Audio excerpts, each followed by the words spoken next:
एक शहर में एक गरीब ब्राह्मण और उसकी पत्नी रहती थी। उन्हें बहुत समय बाद एक पुत्र प्राप्त हुआ। चूंकि ब्राह्मण और उसकी पत्नी दोनों काम के लिए घर से बाहर जाते थे, इसलिए उन्हें बच्चे की देखभाल के लिए कोई साथी चाहिए था। एक दिन ब्राह्मण को कहीं से एक नेवला का बच्चा मिला। ब्राह्मण की पत्नी ने बच्चे की देखभाल में सहायता के लिए उसे पालतू बना लिया। वह उस नेवले से अपने बच्चे जैसा ही स्नेह करती थी। एक दिन ब्राह्मण की पत्नी बच्चे को पालने में सुलाकर ब्राह्मण के लिए भोजन की सामग्री लेने बाजार गई। उसने नेवले से कहा, मैं वापस आने तक मेरे बच्चे की रक्षा करना। थोड़ी देर बाद नेवला ने देखा कि एक काला सांप धीरे से बच्चे के पालने की ओर रेंग रहा है। नेवला तुरंत कूद पड़ा और सांप से भयंकर लड़ाई शुरू कर दी। सांप बहुत जहरीला था, लेकिन नेवला ने बहादुरी से लड़ाई की और अंततः सांप को मार डाला। इस लड़ाई में नेवले का मुंह और शरीर सांप के खून से लथपथ हो गया।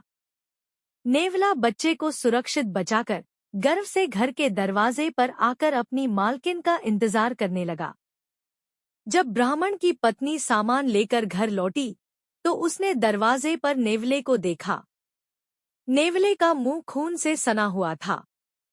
बिना सोचे समझे उसने मान लिया कि नेवले ने ही उसके बच्चे को मार डाला है। क्रोध और दुख से भरकर उसने बाजार से लाई हुई पानी की घड़ा पूरे बल से नेवले पर फेंक मारी। गागर लगने से नेवला तुरंत मर गया। क्रोध शांत होने पर वह तेजी से बच्चे को देखने के लिए अंदर भागी।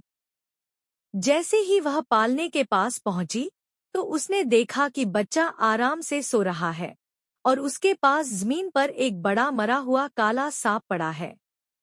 वह तुरंत समझ गई कि नेवले ने तो उसके बच्चे की जान बचाई थी और उसने बिना सोचे समझे अपने वफादार साथी को मार डाला। यह देखकर ब्राह्मण की पत्नी पछतावे से भर गई और जोर जोर से रोने लगी, लेकिन अब कुछ नहीं किया जा सकता था। उसका अधूरा विचार और जल्दबाजी उसे बहुत भारी पड़ी थी। यह कहानी हमें सिखाती है कि किसी भी परिस्थिति में बिना सोचे समझे और जल्दबाजी में कोई फैसला नहीं लेना चाहिए। अगर आपको यह कहानी पसंद आई तो वीडियो को लाइक करें। ऐसी और भी प्रेरक और ज्ञानवर्धक कहानियों के लिए हमारे चैनल को सब्सक्राइब करना न भूलें।